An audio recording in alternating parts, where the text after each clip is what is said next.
J'ai eu la chance de pouvoir interviewer un trader qui possède plus de 20 ans d'expérience dans le trading. Donc, il va nous révéler lors de cette interview hyper enrichissante et hyper complète sur quoi il se base pour trader avec succès, quelle est sa stratégie qu'il a élaborée au fil des années, voire même des dizaines d'années du coup, pour avoir une stratégie performante à ce jour. Il va nous révéler toutes ses méthodes et aussi ses prédictions pour l'année 2024-25.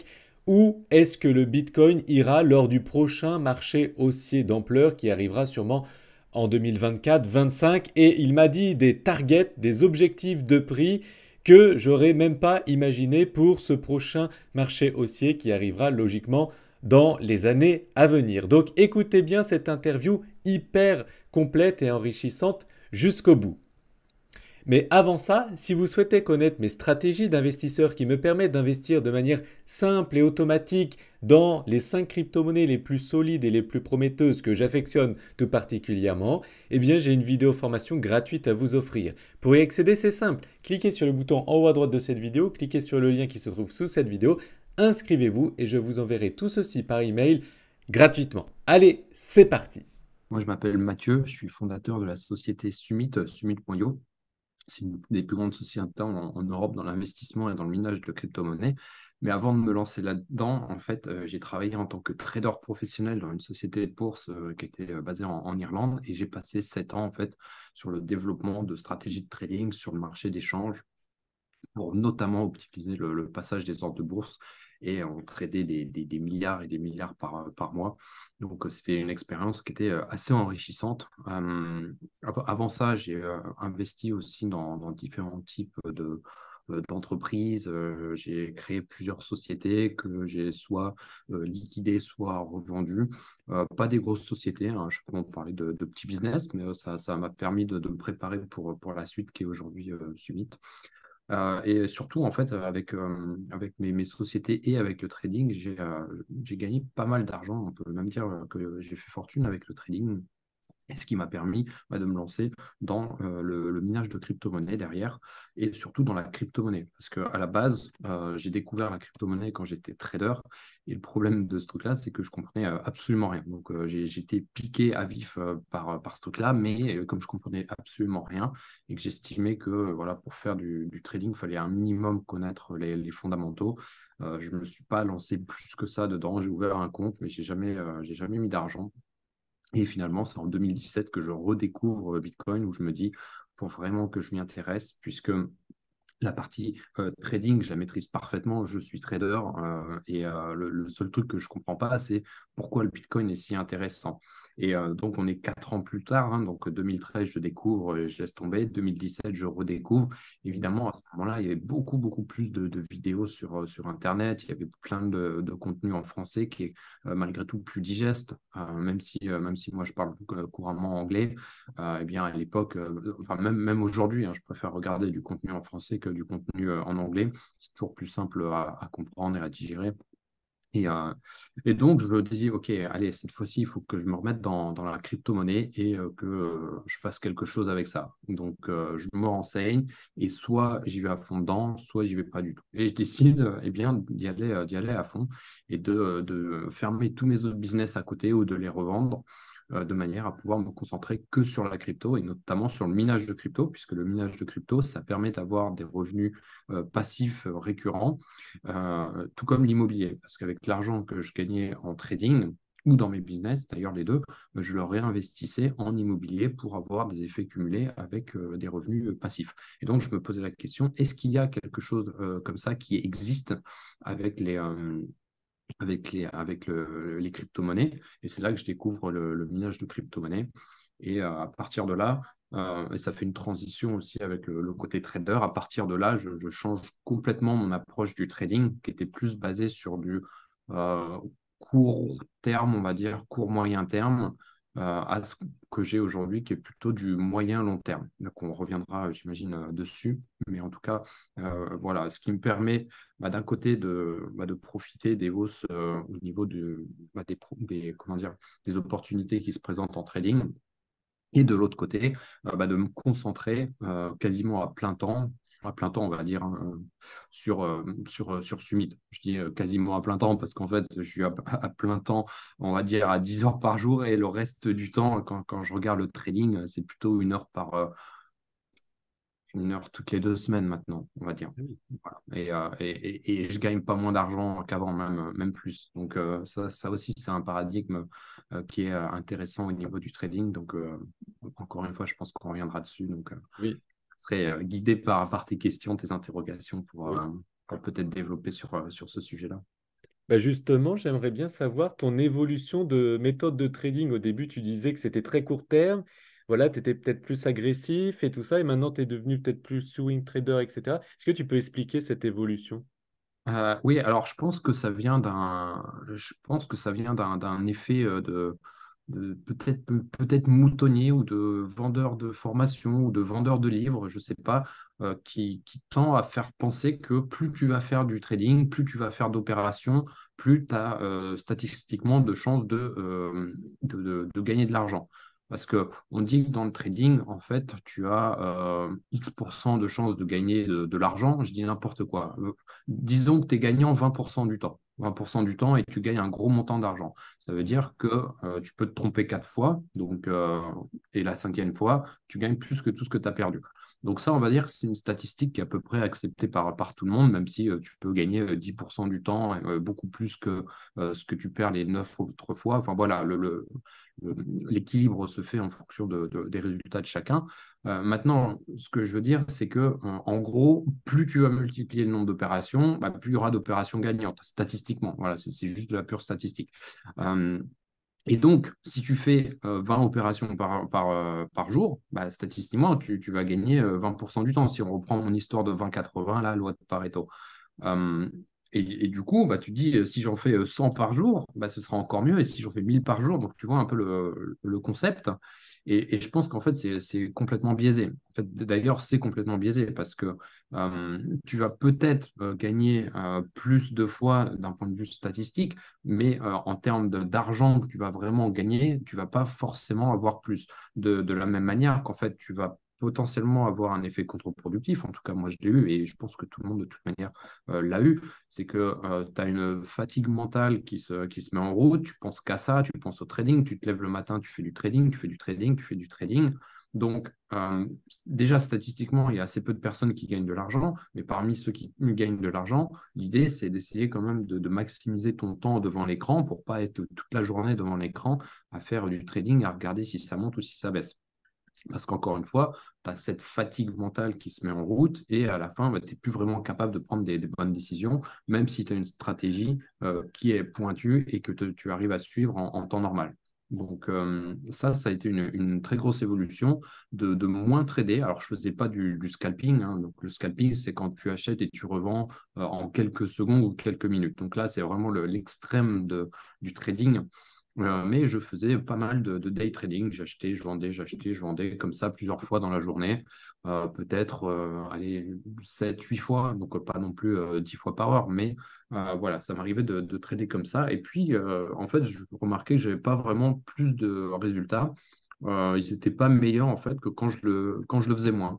Donc, j'ai décidé à ce moment-là de voir en me disant, mais si je tradais moins, mais de manière plus qualitative, est-ce que ça ne changerait pas ce que je suis en train de faire? C'est exactement comme l'entrepreneur qui a des millions de trucs à faire et qui n'arrive pas à avancer. Mais peut-être qu'en fait, le problème, c'est pas que tu travailles pas assez. Parce que quand tu travailles 10 heures par jour, c'est pas un problème de pas travailler ou d'être feignant. Le problème, c'est peut-être d'augmenter la productivité. Donc, la productivité, c'est ce que tu produis. Et donc, les résultats qui découlent de ce truc-là.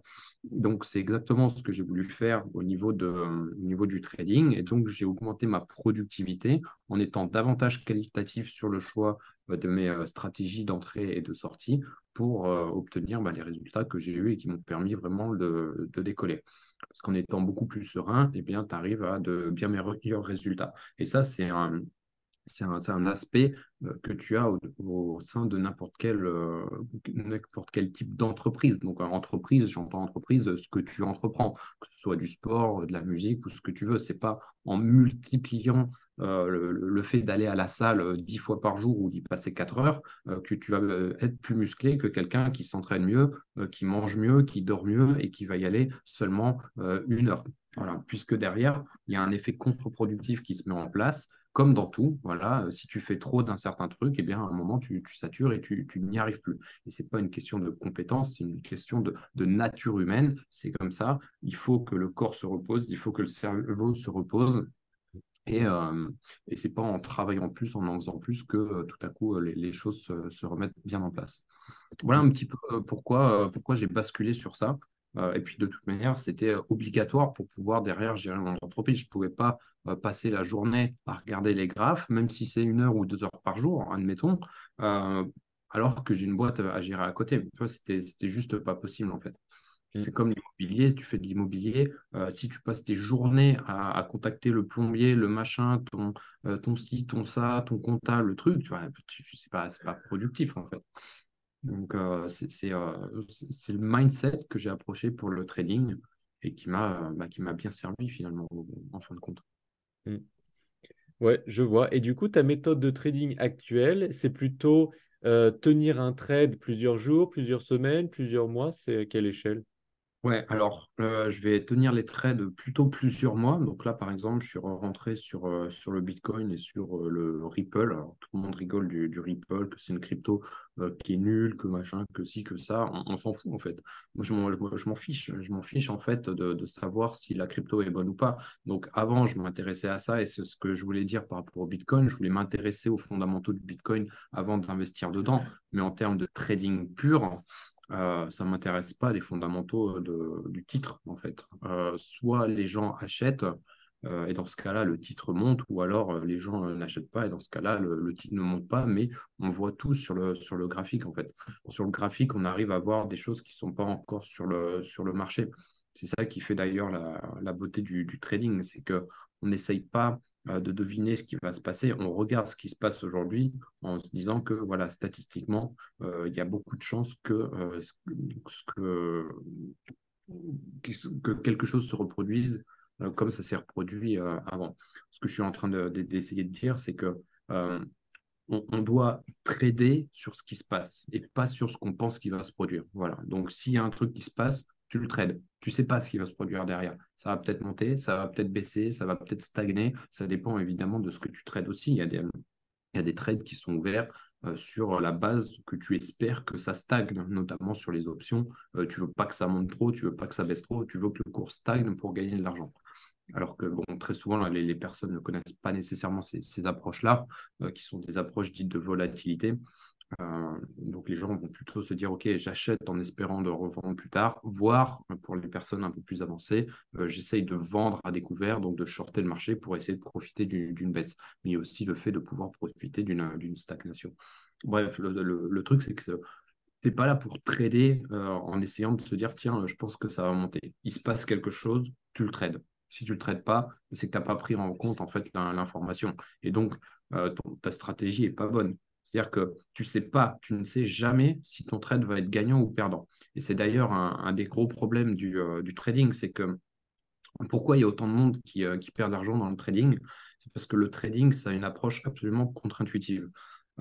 Généralement, en fait, tu as le cerveau qui est un petit peu embrigadé par le fait par l'école. L'école, comment ça se passe? Si tu travailles bien, tu auras des bonnes notes. C'est à peu près mathématique, hein. Il y a peu de chances que tu travailles bien et que tu n'aies pas des bonnes notes. Enfin, en tout cas, voilà, si la méthode est bonne et que tu es un minimum bon en cours, voilà, si tu sais que si tu travailles bien, tu auras des meilleures notes. Si tu travailles plus, tu auras des notes encore meilleures. Et donc, tu as une récompense. En gros, plus tu travailles bien, plus la récompense, elle est importante. En tout cas, ça, c'est la théorie. Et dans tous les cas, que ce soit ça ou pas dans la pratique, c'est ce qu'on t'a mis dans la tête. Voilà, tu dois travailler pour réussir. Et si d'ailleurs tu as des bonnes notes et tout, tu auras un bon métier, tu auras une bonne vie, tu auras ci, tu auras ça. Voilà. Donc ça, c'est l'embrigadement qu'on a au niveau du cerveau. Et le problème qu'il y a, c'est que quand on se met à faire du trading, On peut être très très bon en termes de stratégie, avoir la meilleure stratégie, sauf que avoir la meilleure stratégie, ça ne veut pas dire que tu vas gagner à tous les coups. Et donc, le côté absolument contre-intuitif du trading, c'est de se dire que malheureusement, tu peux avoir fait les choses parfaitement et échouer une fois, deux fois, trois fois, quatre fois de suite. C'est le problème du trading, c'est que c'est la statistique. C'est C'est que normal. tu dois trader ce qui se passe, mais tu ne sais pas ce qui va se passer derrière. Et même en ayant suivi la meilleure des méthodes, tu ne sais pas si elle sera gagnante cette fois-ci. De la même manière qu'elle peut être gagnante quatre ou cinq fois de suite avant d'être perdante. Et donc, le problème qu'il y a là, c'est que les gens suivent une méthode, donc cherchent à chaque fois une nouvelle méthode qui va fonctionner mieux que l'ancienne, mais dans la réalité des faits, quasiment toutes les méthodes fonctionnent. Du moment qu'elles sont un minimum calées, ces méthodes-là, toutes les méthodes, toutes les stratégies fonctionnent. Le problème, c'est est-ce que la personne est capable derrière de suivre cette stratégie. Et très souvent, la personne se détourne de la stratégie de base pour ajouter un petit peu le truc à sa sauce. Un petit peu, tu sais, comme un Oui. chef qui apprend une recette un peu complexe à son élève, hein, un chef pâtissier, un chef cuisinier, ce que tu veux, et qui lui dit, voilà, il faut faire ça, ça, ça, ça, ça, et bah, mathématiquement, tu sais que le résultat, normalement, il est bon. Tu vois. En tout cas, c'est comme ça que c'est censé fonctionner. Mais bah, très souvent, tu dis, ah bah tiens, moi je vais mettre un peu plus de poivre, un peu moins de sucre, un peu de ci, un peu de ça, je vais peut-être rajouter des machins. Et le problème qu'il y a, c'est que bah, tu es en train d'essayer de réinventer la recette sans commencer déjà à maîtriser cette recette-là. Et derrière, bah, tu te retrouves avec un résultat qui est pas bon, en fait. Donc, ce qui se passe, c'est que le côté psychologique qui est lié au trading, il est extrêmement important. Il est extrêmement important puisque derrière, en fait, si tu ne suis pas avec méthodologie une stratégie qu'on t'a enseignée et qui fonctionne, la stratégie doit fonctionner. Évidemment, si tu prends la première stratégie sur Internet qui n'a jamais été prouvée comme une stratégie gagnante, forcément, c'est pas bon, hein. C'est comme une société. Si tu appliques une mauvaise stratégie, il y a peu de chances que ça fonctionne, même en étant très, très bon. Donc là, c'est la même chose. Et la plupart des gens n'ont pas cette capacité, en fait, à suivre une stratégie. Donc, le problème ne vient pas nécessairement de la stratégie en elle-même. Ça peut venir de ça. Très souvent, au départ, on commence par des stratégies qu'on voit un peu comme ça, à droite, à gauche. On dit, il faut faire ci, il faut acheter en bas, il faut revendre en haut. Bon, ça, c'est un peu logique. Mais une vraie stratégie qui fonctionne, normalement, tout le monde devrait être en mesure de gagner de l'argent avec ça. Pourquoi est-ce que les gens ne gagnent pas d'argent avec ça? En fait, si l'intelligence, c'était la clé, il y aurait beaucoup plus de gens qui gagneraient de l'argent en faisant du trading, mais ce n'est pas le cas. Donc, en fait, la capacité à gagner de l'argent ne vient pas de ta capacité à être intelligent ou pas. C'est plutôt de la capacité à suivre avec discipline une stratégie. Et donc, tout le secret finalement du trading vient de ce qu'on dit très souvent qui est la psychologie, mais sans trop savoir pourquoi on parle que c'est la psychologie. Voilà, il faut être fort mentalement. Non, enfin, oui et non, il faut être fort mentalement, il faut surtout suivre avec discipline une stratégie qui fonctionne, évidemment. De la même manière que si tu veux réussir dans je ne sais pas quoi, on parlait tout à l'heure de sport ou autre chose, eh bien, tu es obligé de suivre une stratégie qui fonctionne. Si tu veux devenir un chef étoilé, bah, ce n'est pas en faisant n'importe quoi que tu vas y arriver. Et si tu veux devenir un chirurgien de renom, c'est pas en faisant n'importe quoi, en opérant un petit peu au feeling que tu vas y arriver, évidemment. Donc, on trouve que c'est absolument logique pour les autres. Donc, pour devenir chirurgien, on dit bah, c'est évident qu'il faut faire des études et c'est évident qu'il faut suivre le protocole. Mais pourquoi alors ne pas le faire?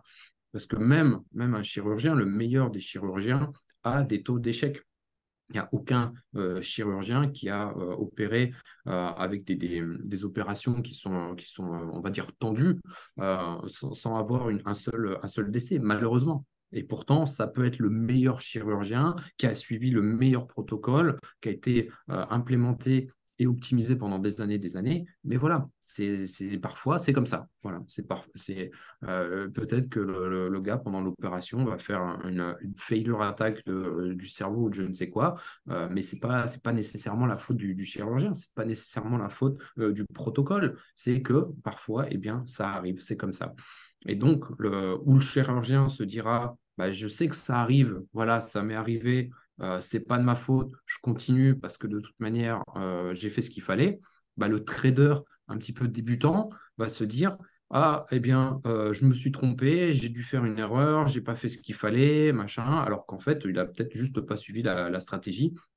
Et en fait, ou alors il a très bien suivi et ça s'est passé de cette manière, ou alors il l'a pas suivi et donc il va essayer de modifier un truc en se disant, ah, eh bien, la prochaine fois, je changerai tel et tel truc. Ce qui m'amène aussi, tu vois, de fil en aiguille, je fais un petit peu un monologue, mais de fil en aiguille, ça m'amène à l'erreur du trader aussi qui essaye de continuellement s'améliorer en rajoutant une nouvelle règle. Et ça aussi, tu vois, c'est un truc qui est très, très courant dans le trading. C'est que tu as le trader qui se dit, ah, dans ma stratégie, j'ai vu, voilà, j'achète à 100 et je revends quand ça vaut, je dis n'importe quoi, 150. Bon. Et donc, le trader va suivre la stratégie, il va revendre à 150, il aura gagné donc 50 sur sa position, et le prix va monter à 500. Il va dire, ah putain, j'aurais pas dû revendre à 150 parce que j'aurais pu gagner 400. Donc, avec le prix qui passe de 100 à 500, j'aurais pu gagner 400 alors que j'ai gagné que 50. Donc, la prochaine fois, ben, je vais pas revendre à 50, à 50 de gain, je vais revendre à 150 ou à 200 ou à 300. Et donc, il va mettre une règle en place qui se dit, bon, ben voilà, il faut surtout pas vendre à 50 parce que le potentiel il est peut-être encore là et blablabla. Et le prochain coup, donc, il va reprendre un trade similaire. Le prix va monter à 150. Et bah là, il ne va pas vendre, puisque sa stratégie, suite à sa propre expérience de la dernière fois, lui dit de vendre quand il a gagné au moins 200 ou 300. Donc, il ne va pas vendre, le prix va monter, effectivement, il va monter à 200, donc là, il est en gain de 100, et il va monter à 250, donc là, il est en train de gagner, et paf, le machin va s'effondrer et retomber à 50, et là, il va dire, putain, j'ai pris une perte, c'est horrible. Donc, en fait, faut que je fasse une nouvelle règle quand, en fait, je suis en train de perdre, de faire ci et de faire ça. Alors qu'en fait, tu vois, ce que je suis en train de dire, c'est qu'il est en train de créer deux règles qui sont diamétralement opposées pour une même stratégie. Donc, forcément, quand tu crées des règles comme ça, un petit peu à la volée, par rapport à ta propre expérience, plutôt que de simplement suivre une stratégie qui a déjà toutes les règles inscrites, ben en fait, tu mènes à ta perte, en fait. Tu vois ce que je veux dire? Ok. Et du coup, toi, dans ton trading, tu te bases sur quoi principalement quand tu fais tes analyses? Est-ce que justement tu utilises les fondamentaux, la macroéconomie ou pas? Et dans le graphique, si tu utilises que le graphique, tu utilises quoi principalement? Quelles sont tes règles du coup à toi? Ouais. Alors, j'ai deux approches. J'ai une approche un petit peu active, on va dire, aujourd'hui, qui se base sur les vagues d'Elliott. Alors parfois, tu te trompes dans le décompte des vagues et tu prends des claques, voilà. Mais parfois, c'est chirurgicalement précis et dans ce cas-là, tu peux gagner beaucoup d'argent. Sauf que ça, moi, je fais ça sur ce que j'appelle des petits trades. Alors, on n'a peut-être pas tous la même notion du petit trade, mais moi, j'essaye de viser un gain de 30 à 50 000 euros sur un petit trade comme ça, basé sur les vagues d'Elliott.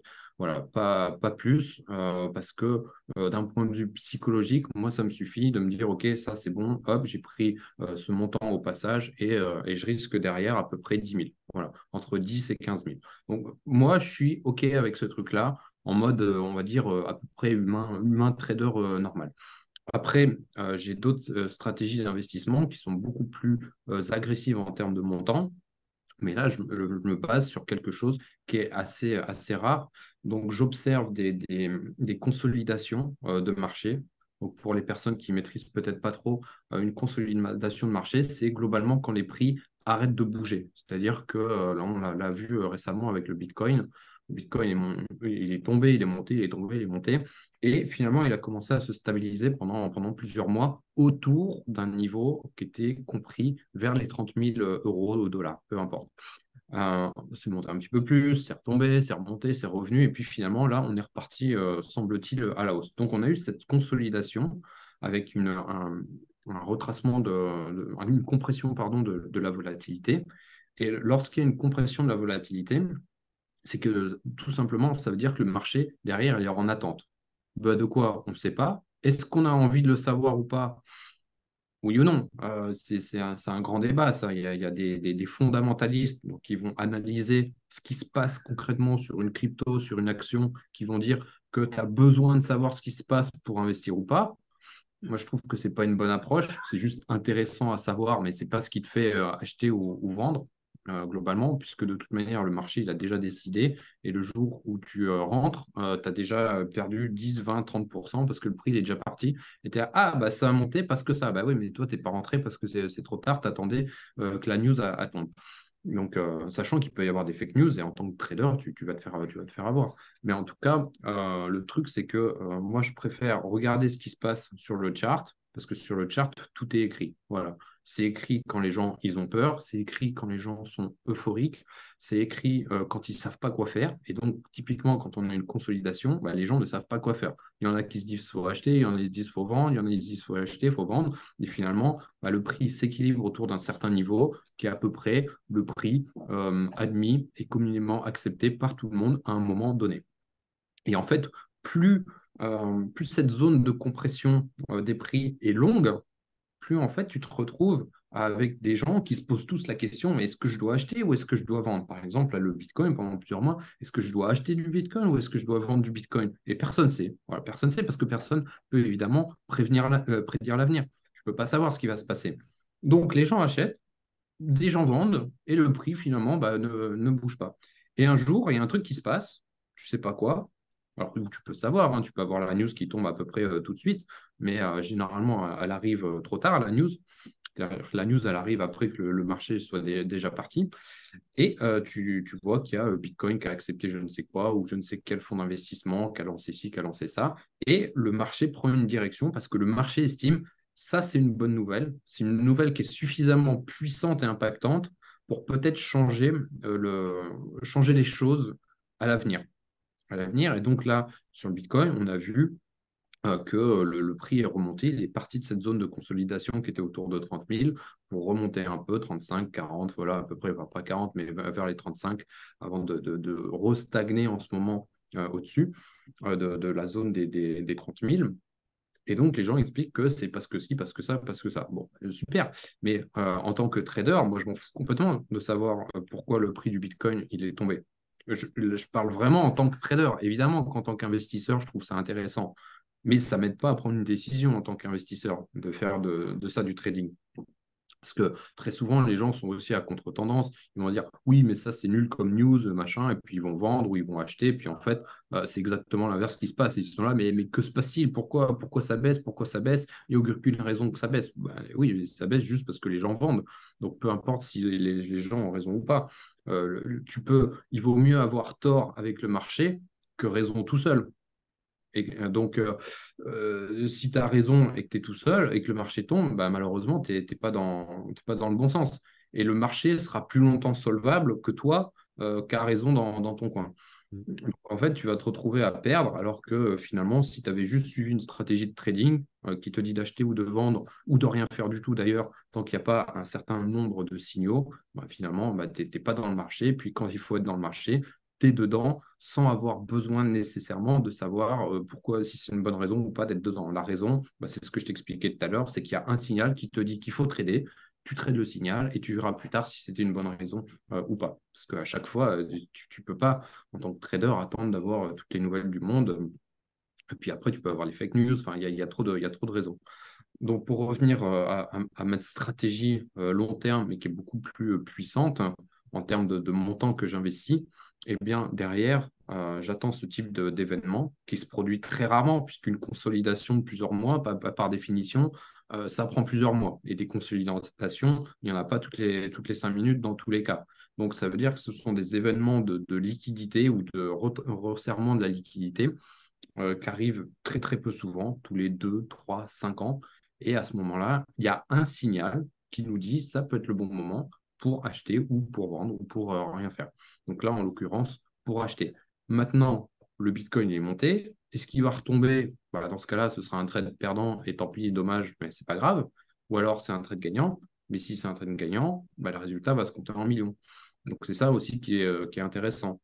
Et le deuxième effet intéressant de ce type d'approche, c'est que vu que ça ne se produit pas souvent, bah, tu as le temps de voir venir les choses. Tu as le temps de voir venir, tu as le temps de voir réfléchir.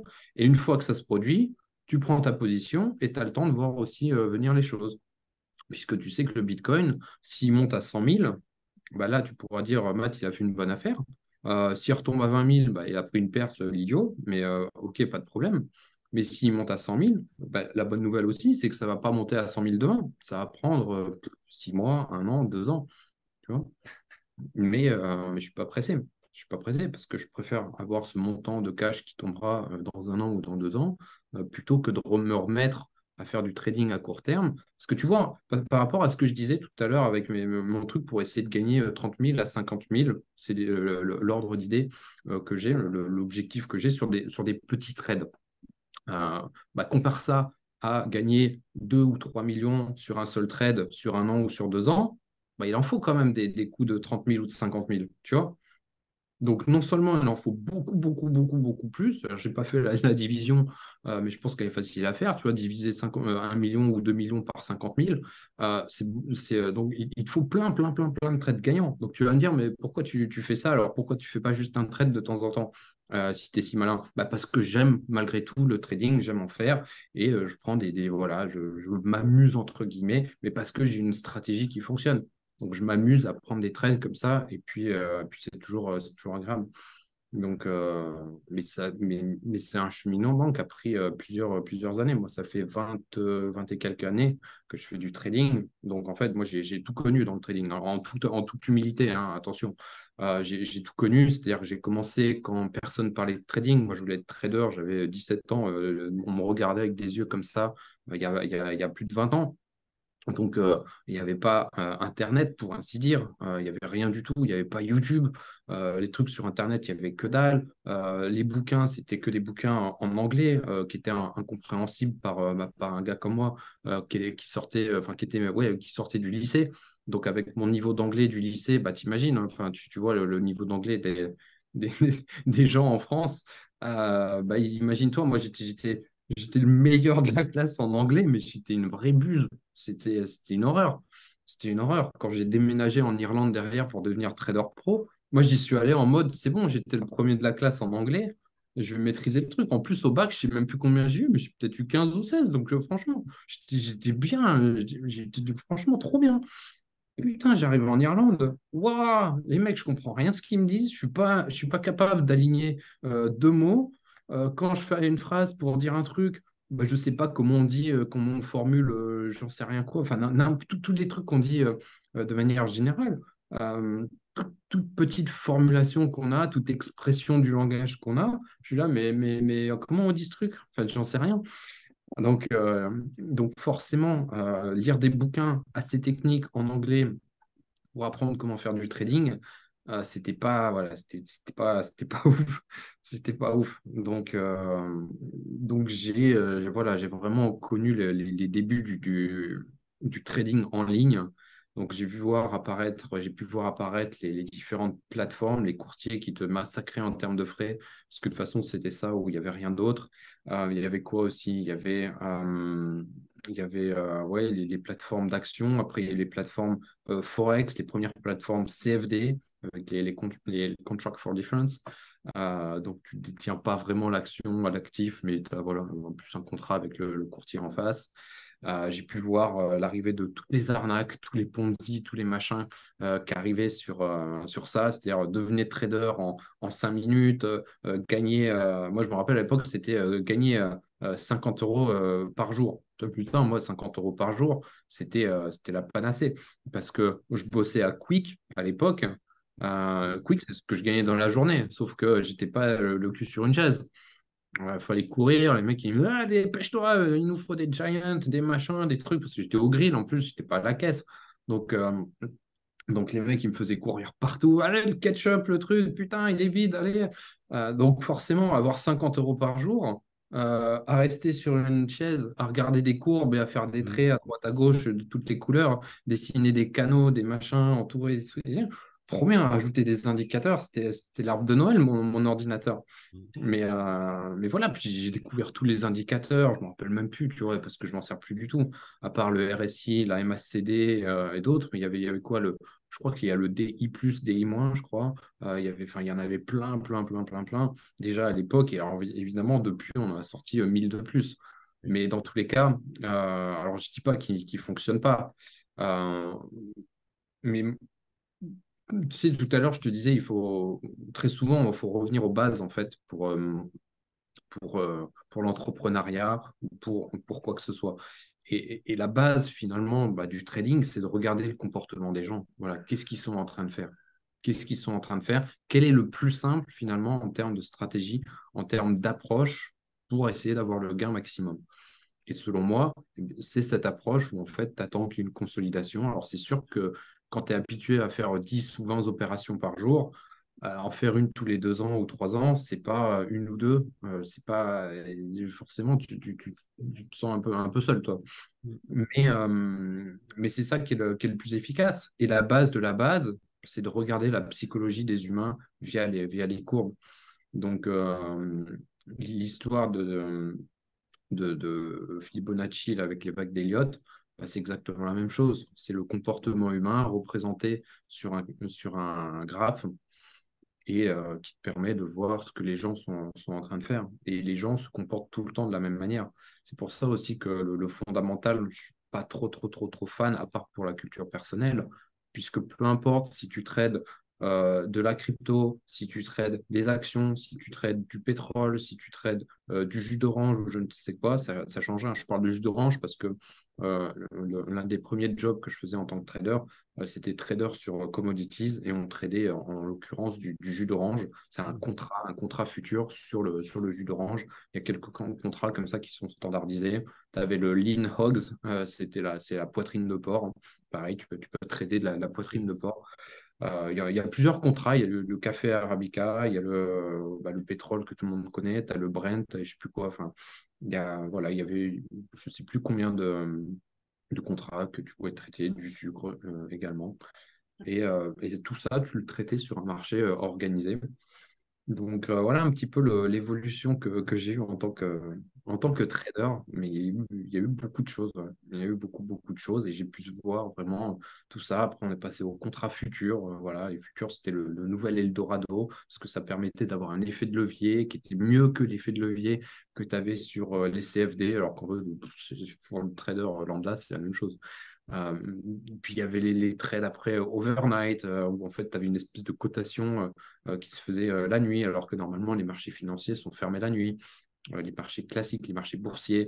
Donc là, on est passé à des cotations overnight. Après, on est passé au trading de Bitcoin. Donc là, le trading de Bitcoin, ça a apporté quand même une sacrée nouveauté, c'est que les marchés, ils fermaient jamais. Mm. Ils ferment d'ailleurs toujours jamais. C'est-à-dire que le Bitcoin, vu que ce n'est pas un marché organisé et centralisé, en fait, tu peux l'acheter et le vendre quand tu veux. Et donc, le marché du Bitcoin ne ferme absolument jamais, contrairement au marché boursier qui ferme le soir vers 17h, 17h30 en fonction des places de marché, couvre le matin vers 9h, ou le marché du Forex qui ferme uniquement le vendredi soir pour réouvrir le dimanche soir. Donc là, le Bitcoin, si tu aimes le trading à haute fréquence, là, c'est magique parce que non seulement tu baisses toute ta semaine, mais en plus les week-ends aussi et Mm. la nuit. Et donc, franchement, c'est parfait pour péter un câble. Donc, moi, c'est tout ce que je voulais pas, en fait. C'est tout ce que je voulais pas faire dans le trading. Donc, le trading, ça m'a apporté une certaine liberté financière, mais qui, derrière, en fait, m'emprisonnait avec le temps que je passais devant l'écran. Et surtout, psychologiquement, c'était parfois difficile de regarder le truc. Et puis t'attends, putain, t'attends que ça monte. Ah, ça prend 3 points, ça rebaisse, ça remonte. C'est un truc de fou, quoi. C'est affreux. Donc, voilà, c'est tout ce que j'ai voulu éviter. Et je ne sais pas si on peut recommander des choses, mais c'est vraiment ce type d'approche que je recommande aux personnes qui ont envie de faire et de développer le trading. C'est que c'est pas trader plus qui va vous faire gagner plus, en fait. C'est trader mieux qui va vous faire gagner plus. Mm. C'est Et ça. ce qu'on remarque dans ce que tu dis, c'est qu'en fait, euh, le moins, c'est le mieux en termes de temps, mais aussi en Mm. termes d'analyse. Il n'y a pas besoin que nos graphiques soient une guirlande de Noël, un sapin de Noël. C'est ce que tu as dit. Tu as dit MACD, RSI, support et résistance long terme, peut-être en weekly. Et c'est tout, en fait. C'est ça ta stratégie. Ben ouais. Bon, après, moi, je m'en sers plus pour les raisons que je t'expliquais, mais je pense que ce sont des approches qui sont simples et qui fonctionnent. Et d'ailleurs, si je devais, pour un débutant, garder une seule des meilleures approches qui existent, ce serait les divergences sur les RSI. Voilà. Tu prends un RSI et tu cherches des divergences au niveau des prix. Je ne vais pas rentrer dans le détail de comment ça fonctionne. Vous tapez divergence RSI stratégie sur Internet. Je pense que vous en trouverez 50 000. C'est un truc, c'est facile à mettre en place et ça fonctionne très, très, très souvent. Donc ça, couplé à un body management, c'est une très, très bonne approche. Une très, très bonne approche. Ok. Est-ce que tu peux nous expliquer d'ailleurs money management parce que la plupart des gens ne savent pas trop ce que c'est. Le money management, c'est ta capacité à gérer ton argent. Donc, tu, c'est pas, c'est, le trading, c'est pas le casino. Le casino, tu vas avec 500 balles et tu dis, allez, j'y vais, je suis prêt à perdre mes 500 balles. Et en gros, tu sais que tu vas les perdre. C'est à peu près garanti. Mm. Bon, le trading, tu n'es pas là pour essayer de te dire, tiens, j'ai 500 euros à miser. Déjà, le terme est impropre, hein. Tu mises quand c'est un jeu. Quand c'est pas un jeu, tu fais une approche stratégique, tu fais un investissement, tu fais un trade. Tu mises pas, tu joues pas en bourse, tu vois, c'est tout ce genre de vocabulaire que j'aime pas du tout. Je joue en bourse, je m'amuse en trading, je fais ça pour le fun. Déjà, tu es dans le mindset de la personne qui va se faire plumer, déjà, quand tu pars comme ça. Donc, déjà, commencer avec la bonne psychologie, c'est un métier, ou alors c'est un jeu. Si c'est un jeu, bon, bah, voilà, c'est comme le casino, il y a pas de souci, mais tu es clair avec toi-même. Tu es là pour essayer de gagner, faire un x10, x100, peut-être sur une crypto ou un machin. Est-ce que c'est vraiment du trading? Je ne suis pas sûr. Mais en tout cas, voilà, au moins dans ta tête, tu es clair que tu n'es pas là pour devenir trader professionnel. Si tu veux vraiment gagner de l'argent sur du long terme, c'est un métier. Et donc, tu as cette discipline dont je parlais. Et donc, en termes de money management, ce qu'il faut, c'est se dire, OK, avant même de se dire combien est-ce que je cherche à gagner, il faut se dire, je ne veux pas perdre beaucoup à chaque trade. Voilà. Donc déjà, tu vas maîtriser tes pertes. Parce qu'avant de gagner, tu dois déjà maîtriser le risque et combien tu es prêt à perdre. Et si vraiment tu es OK avec ton risque, normalement, il n'y a aucun problème de perdre. Les gens disent très souvent, moi, je suis OK avec le risque. Et quand ils perdent X%, ça peut être un, 2, ou ça peut être un montant, 10 euros, 1000 euros, ils sont en panique et c'est horrible. Donc, ça veut simplement dire qu'en fait, ils sont juste pas OK avec le risque. Dans leur tête, ils pensent que c'est OK, mais en fait, ça ne l'est pas. Donc, le money management, c'est déjà commencer à investir à un montant avec lequel tu es OK. C'est comme les personnes qui veulent investir chez nous avec Summit. Parfois, elles n'arrivent pas à passer le cap parce qu'elles se disent oui, mais si je perds, machin. Bah, mais moi, en fait, tout simplement, si tu voulais investir 10 000 euros, investis 2 000 euros avec nous, et comme ça, tu vas peut-être mieux dormir. Et du coup, forcément, ça change la donne. Parce que si avec 2 000 euros, tu es OK de te dire OK, je perds 10 ou 20%, bah c'est peut-être mieux pour toi que de te dire je perds 10 ou 20% avec 10 000 euros. Tout le monde est différent. Donc déjà, le money management commence avec combien d'argent tu es prêt à perdre. Voilà. Mais vraiment à perdre, dans le pire des cas, si tu perds tout. Donc ça peut être 10 000, ça peut être 100 000, ça peut être ce que tu veux. Bon. Et moi, tu vois, je te l'ai dit tout à l'heure. Moi, j'ai pas envie de perdre plus que 10 000 à 15 000 par trade. Au-delà de ça, je me sens pas très bien. Je ne sais pas que je pète un câble, mais je me sens pas bien. Je suis pas à l'aise. J'ai déjà perdu beaucoup, beaucoup, beaucoup plus, mais je suis pas à l'aise avec ça. 10 000 à 15 000, je m'en fous. Je m'en fous, mais vraiment complètement. C'est-à-dire que je me couche pas le soir, Oui. putain. T'es pas Non, je m'en fous. émotionnel et Ah, chacun a sa exactement. limite de son émotion. Il y en Voilà, a c'est 100 euros, il ne exactement. pas plus, d'autres 1000, chacun sa limite. Exactement. Mais sur ce montant-là, ce qui veut dire que je suis au clair avec moi-même sur ma limite. Peut-être que plus tard, ce sera autre chose. Mm. Est-ce que j'ai envie vraiment que ce soit autre chose? Je ne pense pas.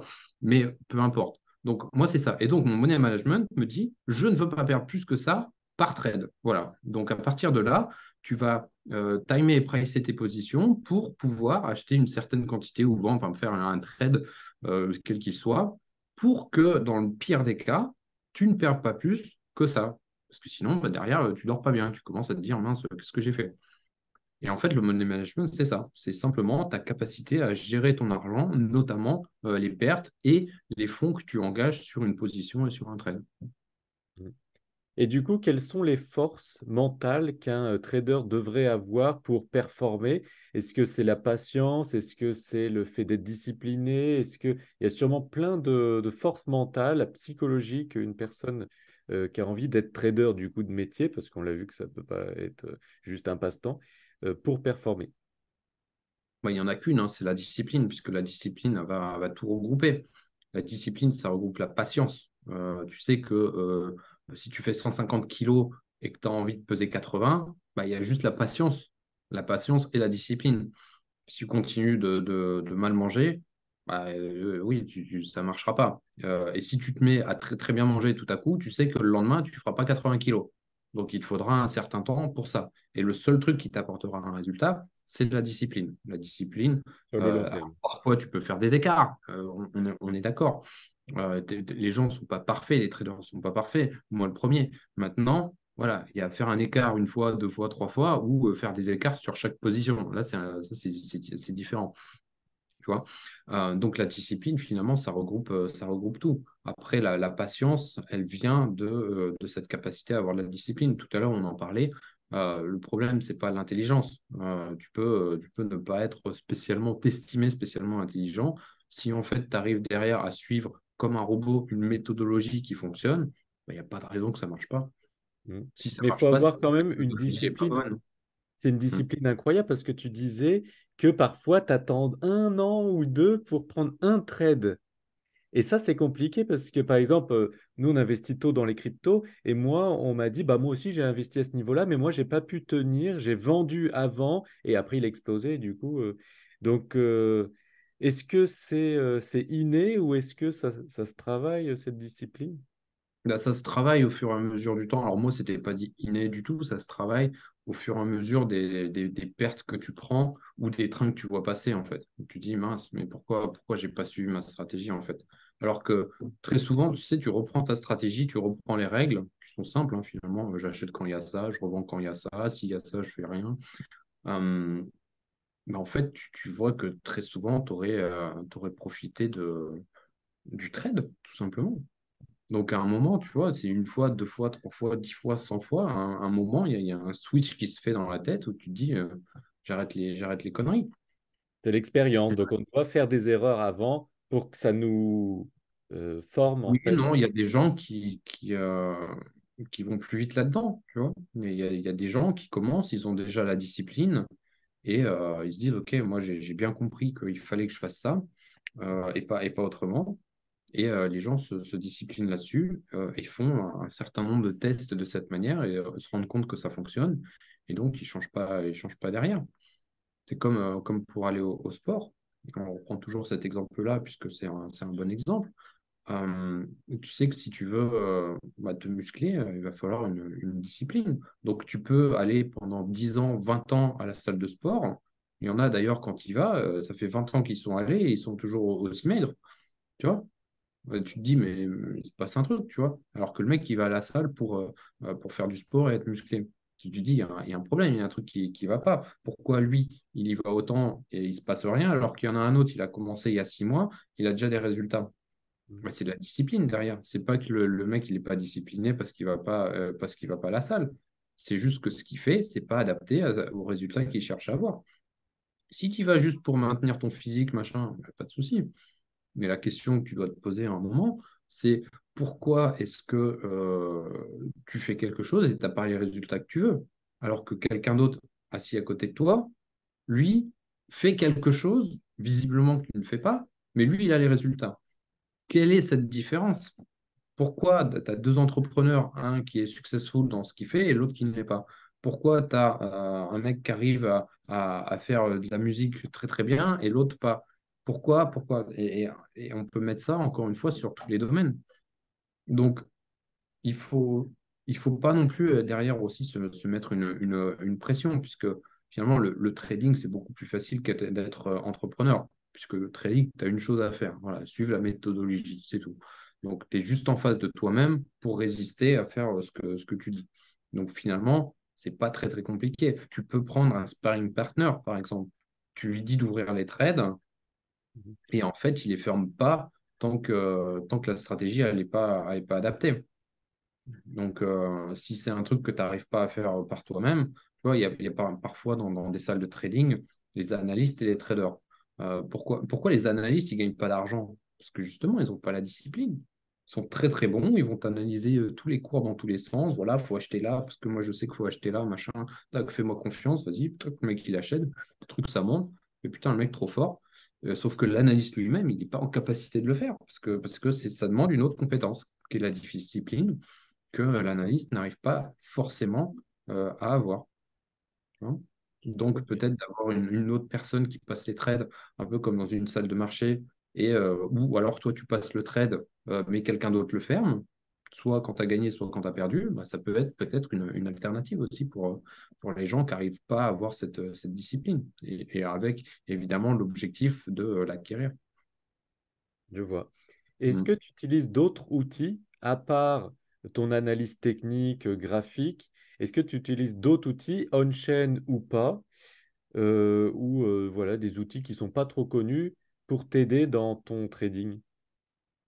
Non, non, pas du tout. Comme je te disais, moi, je reste sur les bases, sur le fondamental, sur ce qui est simple et qui a fait ses preuves jusqu'à présent. Le truc qui est quand même moins connu que j'utilise, c'est l'approche que j'ai au niveau de la théorie des vagues d'Elliott. Voilà. Tout le monde ne connaît pas, tout le monde ne maîtrise pas. C'est extrêmement compliqué comme méthodologie. Alors, l'approche de base est très, très simple à comprendre. Donc, tu comprends en 1 minute comment ça fonctionne. Par contre, il te faut des mois et des mois pour comprendre vraiment comment utiliser le truc, hein. Donc, je recommande à personne d'utiliser ce truc-là, sauf si vraiment vous avez vraiment envie d'apprendre et pas juste en regardant un tuto vite fait sur Internet. Mais derrière, c'est très puissant aussi. Ok. Donc, Et ensuite, comment tu gères ton portefeuille crypto dans sa globalité? Est-ce que tu as une partie long terme? Est-ce que tu as une partie court terme? Et dans ce cas-là, comment tu gères les deux? Est-ce que le long terme, c'est long terme, mais bon, s'il y a un pic, tu vas quand même tout vendre? Ou est-ce que tu laisses 10 ans?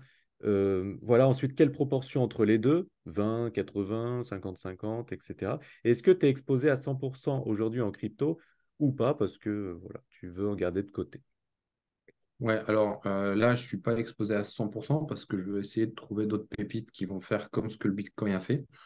Après, j'ai pas spécialement le temps de trop regarder ça, mais voilà, je me prends pas trop la tête sur ça, puisque le plus important pour moi aujourd'hui, c'est vraiment pas le trading, c'est Summit. Ouais, c'est gérer Summit parce que ça pourra à terme rapporter beaucoup plus d'argent que même 2 3 millions sur un coup de trading. Et puis c'est aussi bien plus passionnant de gérer Summit que aujourd'hui de faire du trading, surtout que je le fais depuis tellement d'années. Euh, En répartition de portefeuille, non, bah, il y a ce que je t'expliquais tout à l'heure. Alors, il n'y a pas une allocation 20-80, il y a une allocation totale de fonds que je mets sur des portefeuilles donc pour du long terme, ce type d'approche trading long terme qui est pas vraiment du trading, c'est plutôt une stratégie de trading appliquée sur du long terme. Tu vois, quand je te dis que je vais rentrer sur 1 an, 2 ans, c'est pas, on peut appeler ça du trading, mais pour moi, c'est pas du trading, c'est plutôt de l'investissement basé sur un signal de trading. Et tu mets un Donc, stop j'ai loss cette dans ce allo. cas-là ou pas? Oui, bien sûr. Ah oui. Bah oui, Ah oui, c'est donc la c'est oui, c'est un mix entre trading et investissement. ouais, mais bon, finalement, c'est quoi la différence entre le trading et l'investissement? C'est juste le temps. Tu vois, c'est comme la différence. C'est le scalping, c'est quoi? C'est quand tu trades sur quelques secondes, sur 1 minute, sur un quart d'heure, sur 1 heure, ou ça devient de l'intraday ou du day Mhm. trading. Oui. Tu vois, finalement, on s'en fout un petit peu, tu vois, du terme. Moi, j'estime, mais quelqu'un pourra me contredire. Et de toute façon, ça ne change rien. Et c'est même pas qui a raison ou tort sur ce truc-là. J'estime que au-delà de 6 mois, c'est du moyen long terme. Tu vois, mais même long terme, c'est quoi? C'est au-delà d'1 an. Oui. Donc, moi, ce que je cherche, c'est regarder quel est le type de signal, voilà, sur un horizon de temps. Donc, moi, je me mets sur du daily. Comme ça permet d'avoir des signaux qui sont sur plusieurs mois, comme j'expliquais, qui se mettent en place en tout cas sur plusieurs mois, et derrière acheter de cette manière, de la même manière que je vais revendre, pas nécessairement au bout d'un mois, au bout de 3 mois, au bout de 6 mois, au bout d'un an. Je revendrai quand le signal me dira, eh bien là, c'est le moment de revendre.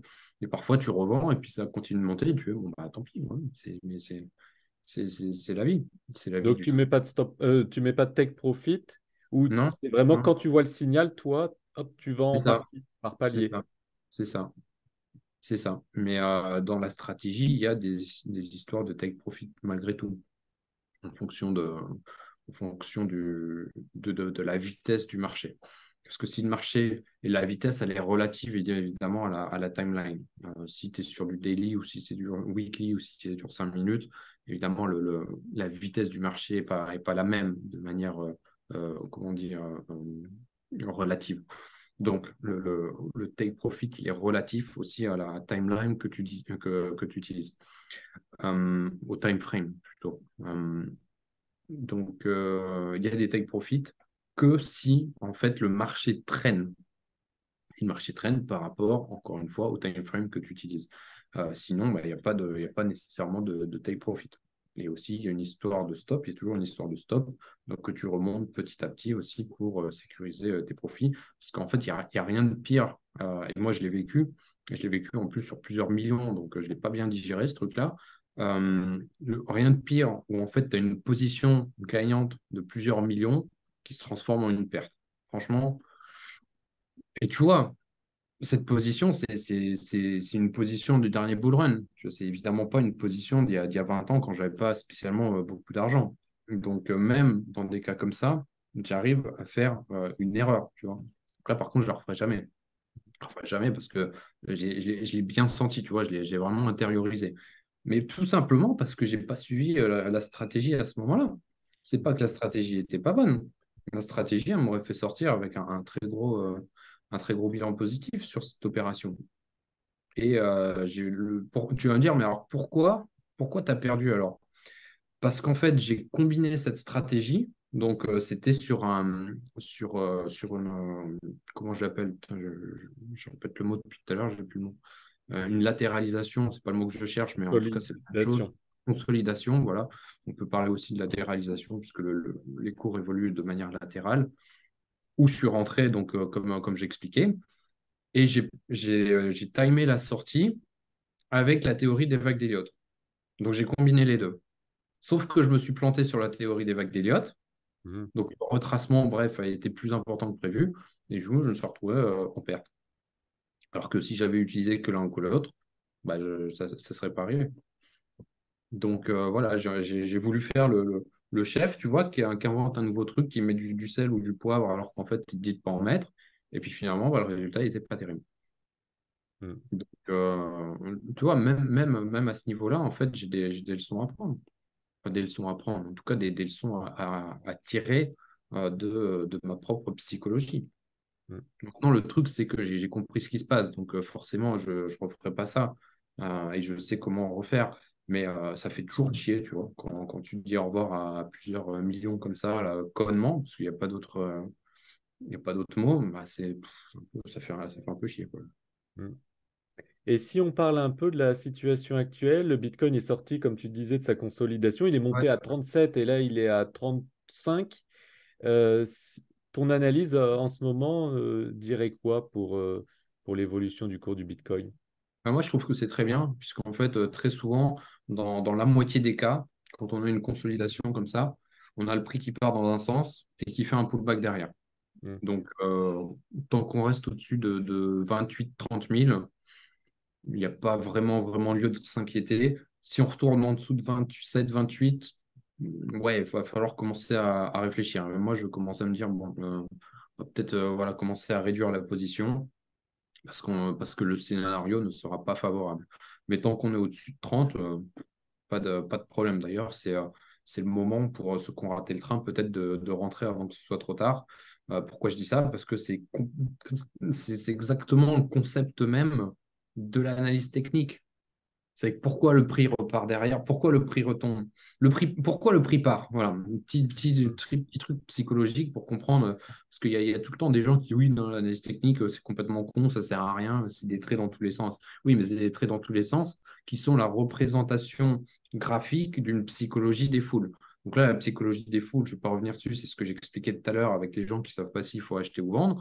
Ils ont décidé qu'il fallait acheter pour un signal qui est lié aux ETF, machin, qui serait plus ou moins accepté, machin, aux États-Unis. Bref, personne ne sait. En tout cas, voilà, les gens disent ça. Bon, fantastique. Le cours monte. Ceux qui ont acheté à 30 000 ou à 20 000, ils se disent, putain, c'est le moment de revendre.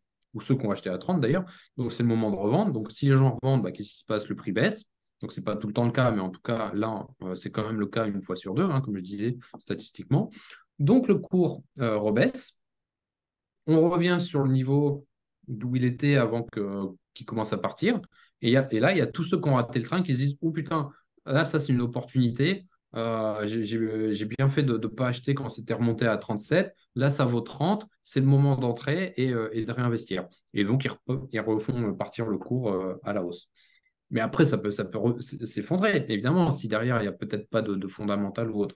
Mais comme tu ne sais pas s'il y aura du fondamental ou pas, moi, je verrais bien le meilleur truc, ce que je préfère, c'est une consolidation comme ça, latéralisation, sortie de consolidation, c'est ce qui vient de se passer, et une latéralisation comme ça pendant encore plusieurs mois. Et là, ça, c'est the cherry on the cake.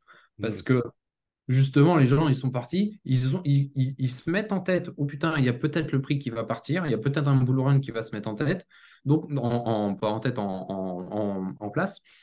Et donc, ils commencent à acheter, à accumuler ou à faire je ne sais quel mot qui pyramidé. Il y a plein de mots pour acheter hein, finalement qui existent. Ils préparent finalement le futur bull run.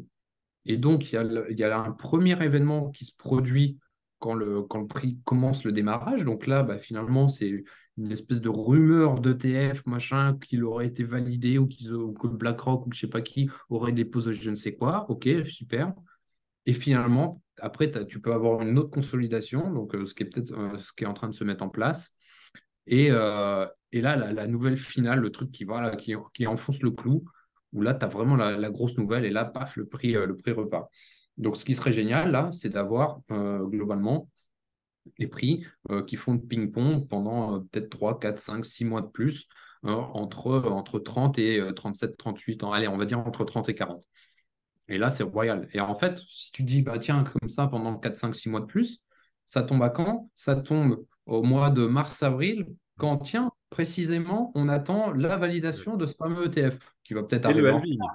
et le halving, et plus, plus, plus, plus. Donc, en fait, il y a tout Ok. un faisceau d'indices qui pourraient, d'un point de vue fondamental, et c'est là que c'est intéressant de se dire, ah, bah tiens, ça peut monter grâce à ça, parce qu'il y a un faisceau d'indices qui peut venir confirmer le fait que derrière, bah, cette consolidation, elle sera finalisée, complètement finalisée, lorsqu'on aura le prix du Bitcoin qui passera au-dessus, et qui passera au-dessus parce qu'en en fait, il y aura ces indices qui se seront concrétisés. Voilà. Et en fait, bah, tout match. Voilà. Mais ce qui ne veut pas dire que c'est 100% certain. Mais en tout cas, dans un scénario idéal, c'est propre. C'est le plus beau des scénarios, avec justement cette consolidation qui peut encore traîner pendant quelques mois. Hmm. Parce que la consolidation, je n'en ai pas parlé, mais il faut voir ça comme un élastique, en fait.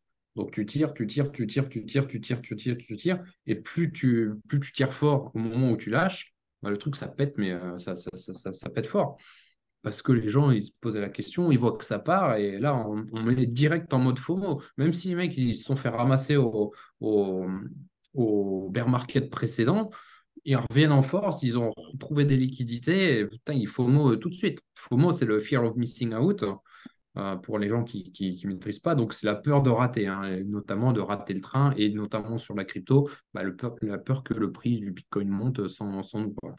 Vu qu'il y a sûrement plein de gens qui ont raté le prix à 1000, à 10 000, à 20 000, à 30 000. Bon, donc, à chaque fois, les gens ont peur. Et parce qu'ils ont peur, ils vont acheter. Et puisqu'ils achètent, bah, ils entretiennent la hausse. Et puisqu'ils entretiennent la hausse, il y en a d'autres qui ont encore plus peur. Et donc, tu as tout un enchaînement qui se met en place et qui crée derrière ce qu'on appelle un bull market. C'est-à-dire tout le monde achète et puis finalement, à un moment, tu arrives à une bulle puisque ça devient complètement décorrélé de tout raisonnement logique.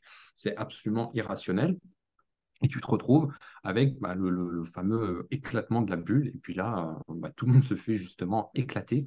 Pas que la bulle, parce que tu as les derniers qui rentrent en espérant que ça va encore monter et qui font all-in dessus en se disant, voilà, moi je vends ma maison, ma femme, mes enfants, allez, je vends un rein au passage aussi. Et puis, hop, on y va. Et généralement, c'est là que ça fait très très mal. Donc, prédiction, moi, je fais pas vraiment de prédiction. Je vois ce qui se passe. Hein. C'est ce que je disais tout à l'heure, je n'essaie pas de prédire ce qui va se passer. Ce que je sais, c'est que si le prix doit monter du Bitcoin dans 2024 ou 2025, le démarrage qui est en ce moment, c'est le meilleur type de démarrage qu'il peut y avoir. Voilà, mais ça peut faire un flop et s'effondrer. Sauf que moi, je suis investi dessus là aujourd'hui. Si ça fait un flop, je perdrai. Par contre, si ça monte, tu vois le résultat. Mais je suis rentré là, pas il y a 6 mois, pas il y a un an.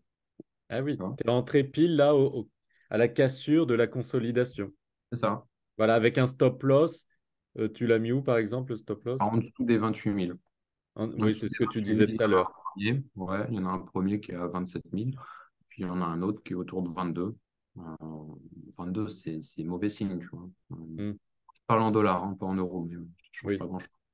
Et est-ce que tu pourrais dire, du coup, une estimation, si on est reparti dans un bull run, jusqu'à où il pourrait monter ou pas? Alors, là, c'est là que je trouve intéressant la théorie des vagues d'Elliott. On Oui. a un premier niveau potentiel théorique, hein, alors ça reste tout le temps de la théorie, qui est autour de 150 000. Un premier Euh, niveau à 150? Il n'y en a pas ouais. avant?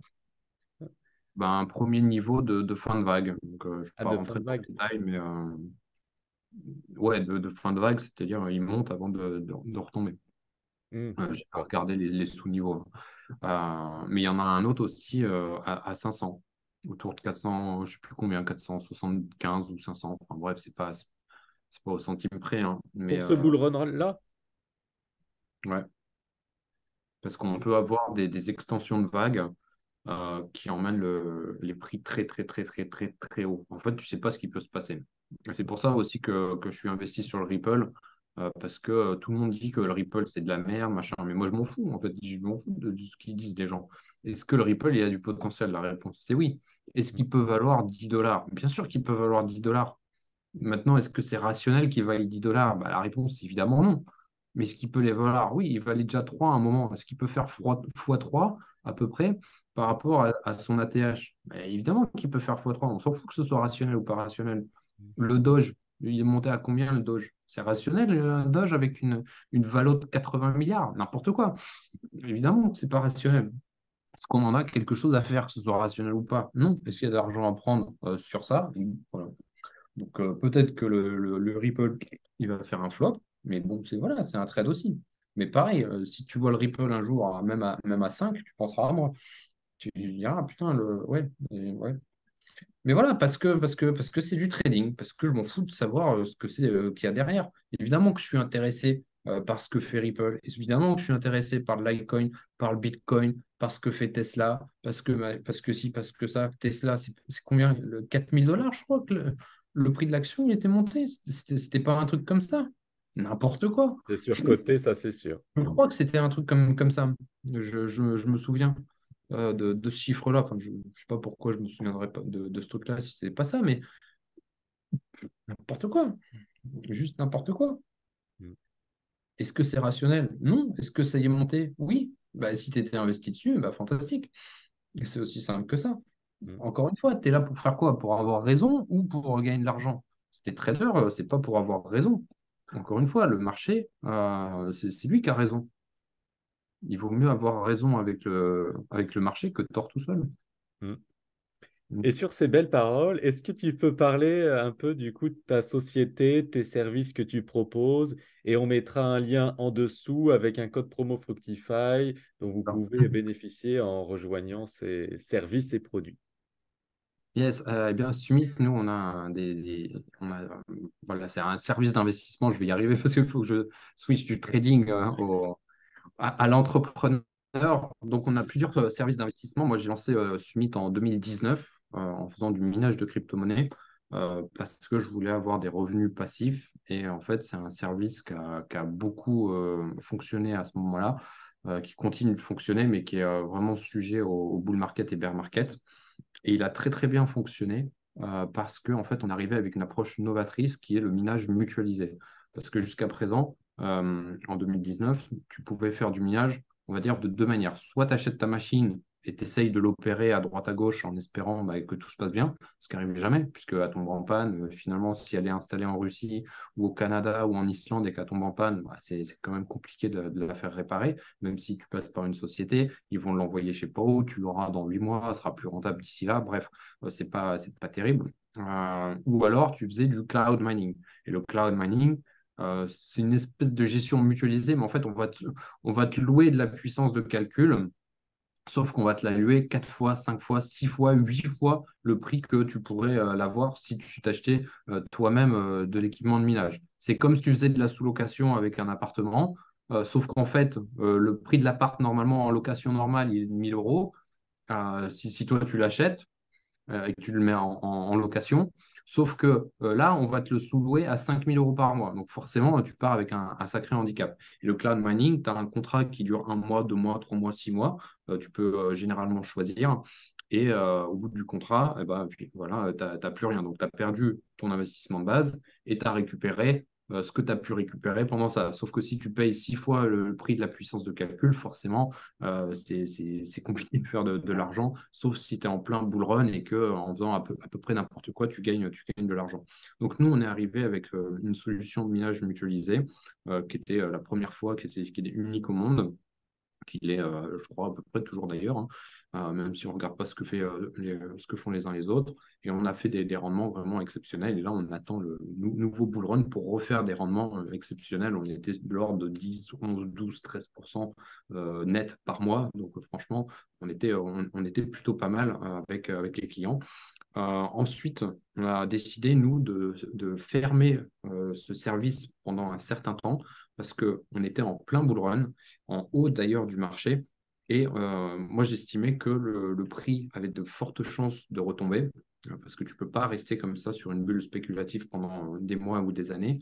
Et en fait, le prix des machines de minage qu'on achetait de manière mutualisée augmentait. Donc, on a acheté des machines de plus en plus chères, puisque quand tu fais 10% en rendement par mois, forcément que les gens qui te vendent des machines de minage, ils te les vendent plus cher que quand tu fais 0,5% par mois. C'est logique. Et donc, on commençait à avoir des rentabilités très importantes sur le minage. Par contre, le prix des machines qu'on a acheté 2 000, 3 000 € l'unité commençait à être vendu 20, 25, 30 000 € la machine. Et moi, je n'acceptais pas de payer ce prix-là avec l'argent de mes clients. Donc, on a décidé de suspendre les investissements. Donc, plus personne ne pouvait investir. Le service a continué de tourner hein, sans problème. Mais voilà, tu ne pouvais plus rentrer. Et donc, en parallèle de ça, on a développé d'autres services liés notamment à l'investissement également, donc Summit Gravity, Summit Quantum, et aussi des services comme Summit Research et Summit Academy. Donc, on a aujourd'hui vraiment deux gammes de services complètement distinctes. On a d'un côté les services d'investissement qui sont des services d'investissement clés en main à partir de 2 000 € d'investissement. Donc, on a Summit Mining dont je parlais. On a aussi Summit Gravity où en fait on fait des investissements dans des cryptos à fort potentiel. Donc la personne nous confie des fonds et nous on cherche des cryptos à fort potentiel. Donc la question étant comment on trouve une crypto à fort potentiel. Donc ça, c'est un autre sujet. Et on a Summit Quantum, mais qui est plutôt réservé pour les professionnels, puisque là, on est investi sur du stablecoin, et donc on va avoir 5% à peu près de rentabilité à l'année. Donc, c'est généralement pas très, très intéressant pour un particulier qui ne rentre pas dans la crypto pour avoir un rendement de 5%. Voilà. Donc, même si on ne parle pas trop de ce service-là pour les particuliers. Donc ça, c'est le côté service d'investissement clé en main. Et de l'autre côté, on a le pôle éducation. Donc là, on vient de lancer Summit Academy. Donc les gens peuvent venir et participer finalement à l'académie en apprenant ce qu'est la crypto-monnaie. Qu'est-ce que la crypto-monnaie? Qu'est-ce qu'on fait à partir de ça? Comment ça fonctionne? Comment on investit? Quels sont les pièges? Donc, j'en ai parlé de quelques-uns, que ce soit au niveau de la psychologie, au niveau du trading. Voilà, si vous devez devenir trader, bah, faites attention à ci, à ça. C'est vraiment le côté éducationnel. J'y connais rien. Et après avoir suivi l'académie, j'ai compris de quoi on parlait avec une approche structurée.